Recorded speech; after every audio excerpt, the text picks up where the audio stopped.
যে পরিবর্তনে সাধারণ মানুষেরা রাস্তায় নেমে এসেছিল অকাতরে, তাদেরকে কিন্তু আমরা উপযুক্ত জায়গাটি দিচ্ছি না, না সরকার, না আমরা, না ইতিহাস।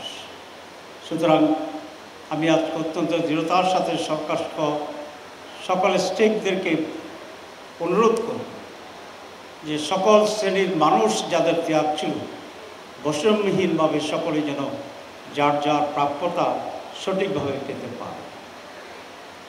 আমি সচেতন হওয়ার জন্য অনুরোধ করব, কিন্তু আতঙ্কিত হওয়ার কোনো প্রয়োজন নেই। কিন্তু আমি একটুখানি আতঙ্কিত হই তাদেরকে নিয়ে, যারা ষড়যন্ত্রকারী তাদের নয়, যারা বিশ্বাসঘাতক তাদেরকে নিয়ে। ষড়যন্ত্রকারীরা দূর থেকে ষড়যন্ত্র করে, কাছ থেকে করে আমরা বুঝতে পারি, আমরা সাবধান থাকি। কিন্তু নিজের মানুষ, কাছের মানুষের যখন বিশ্বাসঘাতকতা করে, সেটাকে মোকাবেলা করা অনেক সময় কঠিন হয়ে যায়। ইতিহাস বিশ্বাসঘাতকদের কথা তো বারবার বলেছে, আপনি জানেন। আজ জুলাইয়ের শহীদদের জীবনের উপরে, লাশের উপরে, আহত পঙ্গুদের রক্ত সাগরে সাঁতরিয়ে বাংলার জমিনে দ্বিতীয় স্বাধীনতার যে পাটাতন তৈরি হয়েছে, যারা এর ফসল ভোগ করছেন তাদের ভিতরে বিশ্বাসঘাতকতার গন্ধ খুঁজে পায়।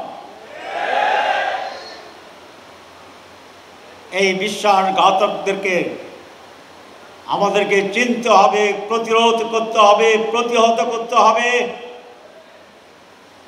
এবং ক্ষমতার মসনদ থেকে তাদেরকে চিহ্নিত করে বের করে দিতে হবে। আমরা স্পষ্টভাবে তিনটি কথা বলেছিলাম। জুলাইয়ের বিপ্লব যে সুযোগ এনে দিয়েছে পরিবর্তনের জন্যে, সেখানে সংস্কার অপরিহার্যের কথা আমরা বলেছিলাম। আমরা খুনি দোষীদের দৃশ্যমান বিচারের কথা বলেছিলাম এবং এই দুটো সুস্পষ্টভাবে অর্জনের পর নির্বাচনের কথা বলেছিলাম। আমরা নির্বাচন চাই, কিন্তু যেনতেন নির্বাচন চাই না। আমরা হাসিনা মার্কা লুটপাটের নির্বাচন চাই না, কেন্দ্র দখলের নির্বাচন চাই না, দিনের নির্বাচন রাতে অনুষ্ঠিত হয়ে যাবে সেই রকমের নির্বাচন চাই না। যারা সংস্কারে বাধা দিচ্ছে,